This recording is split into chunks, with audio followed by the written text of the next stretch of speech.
Ги следите регионалните вести.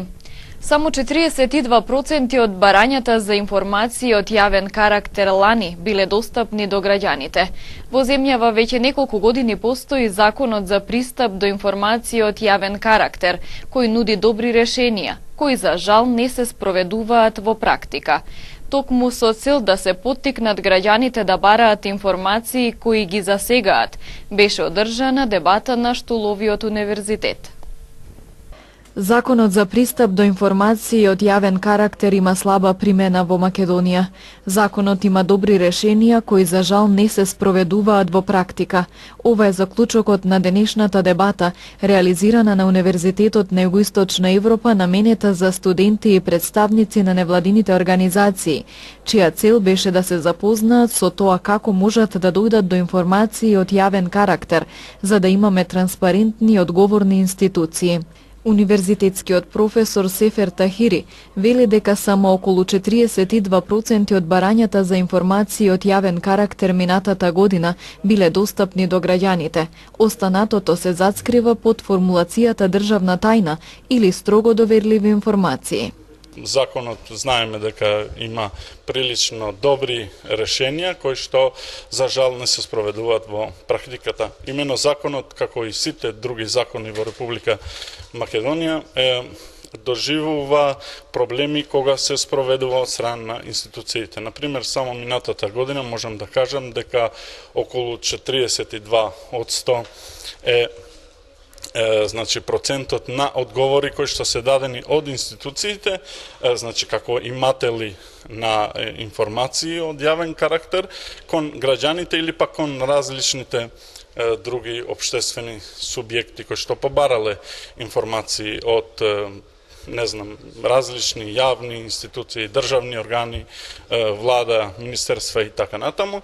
За подобрување на состојбата, професорот Тахири смета дека најпрво треба да се надминат психолошките и културолошките бариери. Граѓаните треба да сфатат дека имено тоа е и целта на оваа дебата со студентите, со невладините организации, да им доставиме на знаење дека они имаат право да знаат, значи јавноста има право да знае како работат нашите институции кои што се финансираат од граѓаните, односно од буџетот на државата. Од друга страна, институциите и органите на државата треба да сфатат, мора да сфатат, значи дека нивна обврска е да ги информираат граѓаните за информации кои што нормално се од јавен карактер и дека тие што ги водат институциите, раководителите, министрите или пак други јавни функционери не можат секогаш да го употребуваат така нареченото дискреционо право и да не ги дават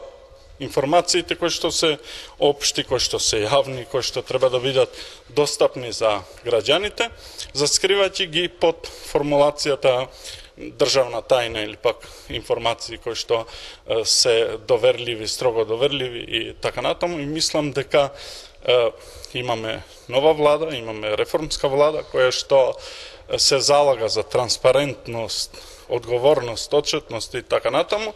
И во ова насока сакаме да ги анимираме, значи на некој начин граѓаните, да ги запознаеме со процедурите како можат да дојдат до информации од јавен карактер, се со цел да имаме транспарентни и одговорни институции. Инаку денешната дебата ја организираше невладината организација Асоциација за демократски иницијативи од Гостивар преку програмата Цивика Мобилитас. Огранокот на НДП во Гостивар излезе со критики за досегашното работење на новата општинска власт. Од партијата потенцираа дека Таравари по секоја цена се обидува да ги блокира инвестициите во Гостивар на централната власт. Партијата НДП денес во Гостивар на пресконференција го критикуваше општинското раководство и градоначалникот Таравари дека не работат и шират лаги за нивните членови во Советот и во централната власт. 6 месеци од владењето на новото општинско раководство нема ниту еден конкретен проект од актуелниот градоначалник. Во овој период слушаме само обвиненија, манипулации и лаги. Освен што упатува обвиненија кон советниците од нашата партија, на градоначалникот му пречат и инвестициите на централната власт во Гостивар, па така зборува невистини. рече Хилми Гаши, подпредседател на огранокот на НДП во Гостивар. Како што изгледа на ова раководство, не се доста обвиненијата и навредите врз советниците на НДП, ден пред градоначалникот Таравари направи уште еден чекор, подалеку, каде што го демонтира и го обвини министерот од локална самоуправа, кој исто така е кадар на НДП, како тој наводно го заобиколува Гостивар и не пушта никакви средства за нашиот град. Повторно лаже. Еве го официјалниот документ земен од Министерството за локална самоуправа, каде се гледа дека се пуштени средства за регулирање на патот кој води кон депонијата Русина. Од НДП потенцираа дека Таравари по секоја цена се обидува да ги блокира инвестициите во Гостивар од централната власт и му порачаа да не се занимава со политичките лидери и големите политики, туку да почне да работи проекти во корист на граѓаните.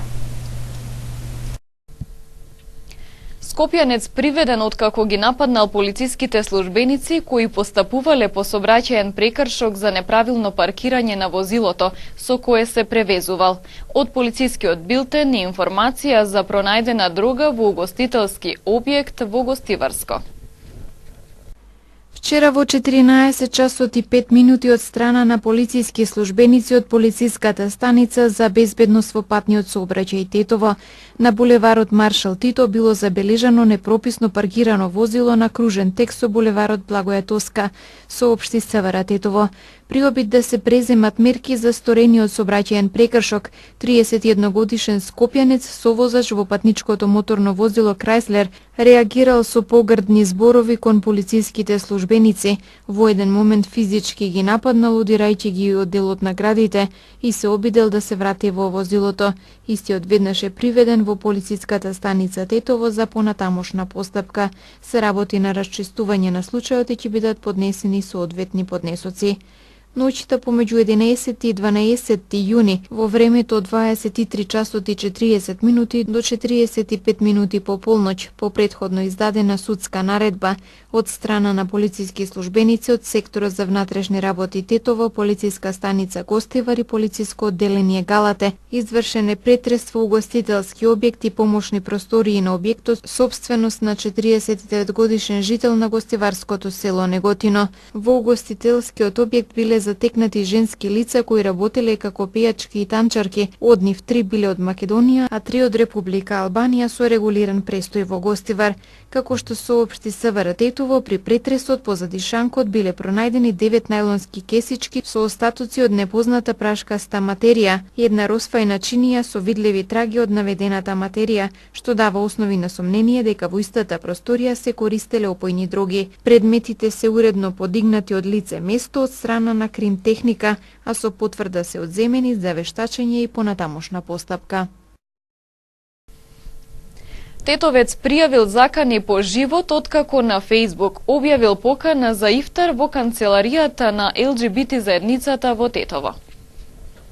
Вчера во 20 часот и 40 минути во полициската станица Тетово 35 годишен тетовец пријавил кривично дело за грозување на сигурноста, извршено од страна на 3 непознати лица кои преку социјалната мрежа Facebook на Месенџер му испратиле пораки со заканувачка содржина.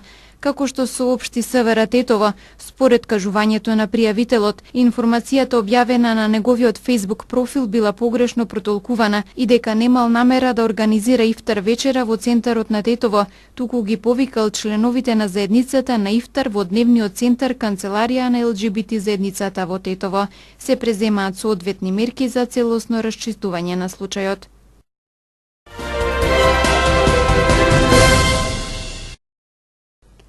Повеќе грчки медиуми пред Пладнево го објавија речиси комплетниот договор кој наводно го постигнале премиерите Алексис Ципрас и Зоран Заев Во него во детали се дефинираат договорените измени и следните чекори: Република Северна Македонија и името за севкупна употреба кое наводно го договориле премиерите на двете држави, пишуваат грчките медиуми пред Пладнево. Двете клучни прашања за македонската страна во преговорите, употребата на придавките македонски пред државјанството и јазикот, се задржува и гарантира. Од македонскиот устав ќе треба да се избрише членот кој предвидува грижа за македонското малцинство надвор од границите на државава. Посебна комисија ќе го договора користењето на трговски заштитни марки од страна на двете држави. Примарно за секое демократско општество е непречено работење на медиумите, но за жал во последните неколку години бевме сведоци на бројни напади и притисоци врз новинарите. Нема никакво оправдување за вакви напади. Ставот на владата е јасен: нула толеранција за било каков обид за загрозување на слободата на говорот и изразување, рече министерот за внатрешни работи Оливер Спасовски на денешната работилница за безбедност на новинарите за време на настани од висок ризик. Примерно за секое демократско општество е непречено работење на медиумите, но за жал во последните неколку години бевме сведоци на бројни напади и на притисоци врз новинарите. Нема никакво оправдување за вакви напади. Ставот на владата е јасен и постојано го повторуваме. Нула толеранција за било каков обид за загрозување на слободата на говорот и изразувањето. Секој напад врз новинарите ќе биде најостро осуден и санкциониран. Од 1 јуни 2017 година до денеска имаме 12 случаи во кои е загрозена безбедноста на новинарите и сите 12 се расчистени од страна на Министерството за внатрешни работи. Ние како Министерство се разбира во рамките на своите надлежности ќе обезбедиме максимални услови за новинарите да можат непречено да се вршат својата работа. Министерството за земјоделство, шумарство и водостопанство интензивно работи на воспоставување на државен национален гарантен фонд, со што ќе се олесни пристапот на земјоделците до кредити, а со тоа ќе се зголеми инвестициската активност во земјоделството, потенцираше министерот за земјоделство, шумарство и водостопанство Љупчо Николовски на денешната втора сесија на работната група за земјоделство и рурален развој на тема кредитирање и современо и конкурентно земјоделство, организирана во рамки на Националната конвенција за Европска унија во Република Македонија. Како Министерство за земјоделство, шумарство и водостопанство го поддржуваме инвестирањето преку Националната програма за рурален развој, но и преку ИПАРД програмата. Двете програми предвидуваат мерки за кофинансирање на инвестиции во примерното земјоделско производство, преработувачката индустрија и малите бизниси во руралните средини. Поддршката, односно финансиските средства преку овие програми, прифатливите корисници ги добиваат како инвестиција, кој што ги добиваат како инвестиција е реализирана со сопствени средства, односно треба да биде реализирана со сопствени средства, односно сами да го обезвидат пред финансирањето, што е еден значаен проблем. Со цел да се олесни пристапот кон кредити и финансиски средства кои што ги нудат банките и штедилниците во Република Македонија, владата во соработка со Агенцијата за меѓународен развој на Соединетите американски држави има воспоставено соодветна гарантна шема како банкарски гаранции во земјоделството и руралниот развој. Овој фонд функционира преку неколку банки и преку неколку штедилници.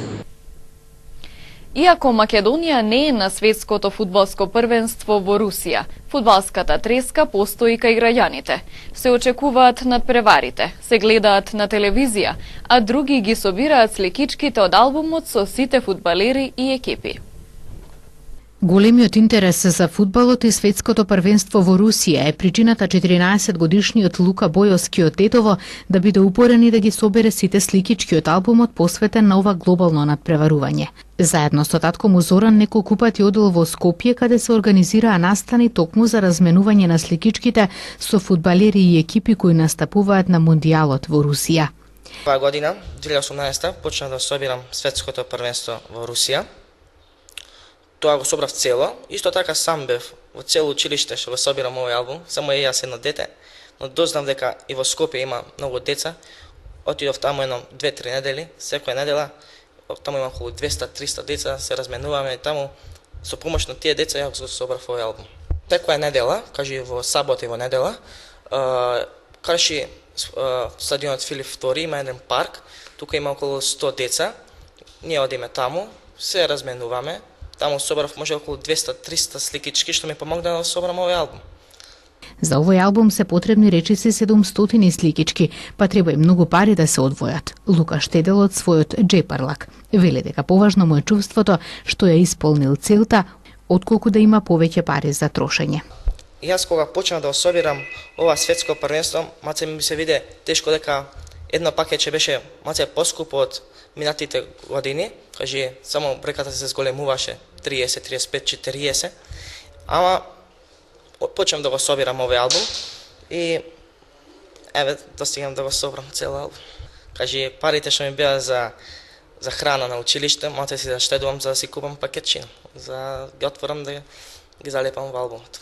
Чувството е прекрасно, кажи, нетрпелив си да го отвориш пакетче да видиш кои нови играчи ти паднале, кажи, се сакаш да ти падат некои јаки познати звезди во фудбалската сцена. Лука собира албуми од 2013 година, па така ги има пополнето албумите од светското првенство во Бразил во 2014 и европското во Франција 2016, како и албумите од надпреварувањата во европските купови. Со собирање на сликички почнав да се занимавам од 2013 година. Тоаш мој прв албум беше Лигата на шампионите, сезоната 2013-2014, но за жал тој албум јас не го собрав, затоа што немаше многу заинтересирани деца да собират, па немаше со кој да се разменувам. Али јас тука не завршив, продолжив 2014 светското првенство во Бразил, тоа го собрав цело со помош на други деца кои се разменуваат. Исто така 2014-2015 година, истата година, почнав да собирам Лигата на шампиони, албумот. Тоа беше шампион фудбалскиот клуб на Барселона. Тој албум може за мене е најдобар, дека имаше многу деца за собирање, ми беше многу занимливо да собирам. Исто така 2016 година, Европското првенство во Франција, тој албум не го собрав, затоа што само јас бев во тето собирање на сликички, во моето училиште имаше ни едно дете. Не знаев дека се собира и во Скопје, и во цела Македонија. Со почетокот на летната сезона почнуваат проблемите со брзото возење и тркање на возачите по тетовските улици. Моторџијата Горан Хаджилјовски Чајка предлага организирање на ревијална мототрка, која ќе биде издувен вентил за младите моторциклисти. Одделни домаќинства во Тетово секоја година во летниот период искусуваат вознемирување од звуците на брзо возење на мотори и автомобили по градските улици. Неретко се сомневаат дека се одржуваат диви трки на млади моторциклисти жедни за возбуда. СВР Тетово постојано апелира до возачите на автомобили и на мотори, посебно кога во родниот град доаѓаат иселеници од странство, да се воздржат од нагло стартување на возилата и од правење на екзибиции со цел привлекување на внимание. Познатиот моторџија Горан Хаджилјовски Чајка, кој има 37 годишно активно искуство во возење мотор, предлага организирање на ревијална мототрка во Тетово, која ќе биде издувен вентил за младите моторциклисти. Според него, мотоспортот, кој не значи само трка на мотори, е прилично запоставен и потценет во регионов. Јас ќе ви кажем, у Македонија последен пут пред 6 или 7 години сум учествувал на некаква си трка и тоа ревијална беше во Кичево. Од тога и наваму нема нешто држано, но мотоспортот ни е на дното. Јас ќе пробам да некаква си ревијална трка организирам во град Тетово за да се заживее овој спорт и да му се даде значај. Затоа што, јас ќе ви кажем, тоа важи исто и како еден испусен вентил на сите возачи што сакаат да возат на 2 или 4 тркала. Така да мислам дека ќе пробам, значи, у разговор со полицијата, со градоначалникот, бар у текот на летото еднаш да може да се организираме една ревијална трка, така да секој што има желба за адреналин, тука да си го покаже на стазата. Министерството за внатрешни работи информира дека секторот за внатрешни работи Скопје токму ноќеска спровел засилена контролна акција за спречување на диви трки по скопските улици. Според нивното соопштение, за сторени сообраќајни прекршоци од Законот за безбедност на патниот сообраќај и Законот за возила, издадени биле 45 мандатни платни налози и 67 прекршочни платни налози, додека еден мотоцикл е задржан заради постоење сомнение дека се вградени одделни системи, составни делови, самостојни технички единици и опрема кои се разликуваат од основно вградените издувни системи.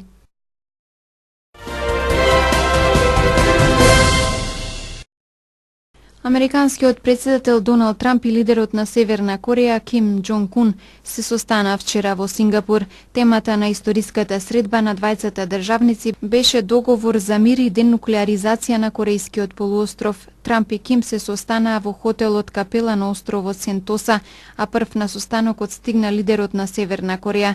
Историскиот поздрав на двајцата државници во холот пред знамињата на двете земји беше ударна вест во сите светски медиуми. Ќе решиме голем проблем, рекол Трамп за време на свечениот ручек.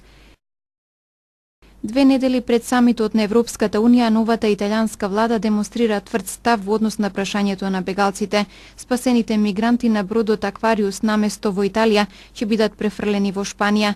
Преку 600 мигранти кои се наоѓаат на бродот Аквариус во Средоземното море, конечно ќе можат да се префрлат на италијанските бродови кои ќе ги одвезат до Валенсија во Шпанија, земјата која што ги прифати откако беа одбиени од Италија и од Малта.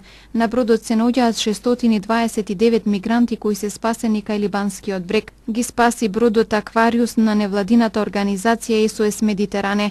Организацијата SOS Медитеране напиша на Твитер дека еден италијански брод ќе достави денес храна до Аквариус и од и подоцна се планира мигрантите да се префрлат до Шпанија со италијански бродови. Воен хеликоптер паднал во околината на аеродромот во Пловдив и авиобаза Крумово. Според извори на Министерството за одбрана, во леталото имало 2 лица.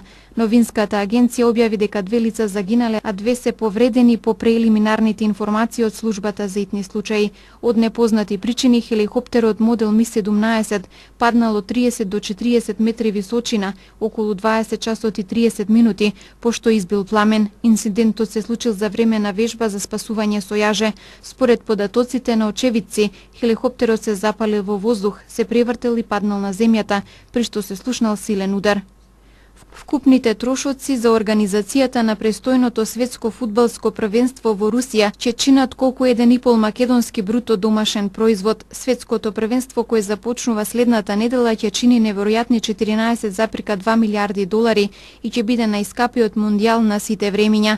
Според податоците на руските медиуми, надминати се планираните инвестиции од 11 милиарди долари. Само за изградба на стадионите беа потрошени речиси 3,5 милиарди, а трошоците за угостителските објекти биле 680 милиони долари.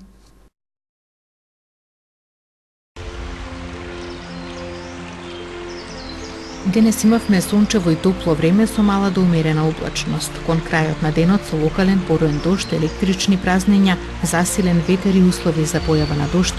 Минималните температури се движеа од 15 до 18, а максималните дневни од 29 до 32 степени Целзиусови.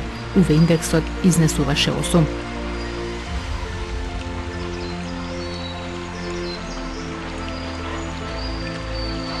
Утре ќе имаме сончево и топло време со мала до умерена облачност. Можни се локални поројни дождови. Минималните температури ќе се движат од 15 до 20, а максималните од 20 до 33 степени Целзиусови. УВ индексот ќе изнесува 8.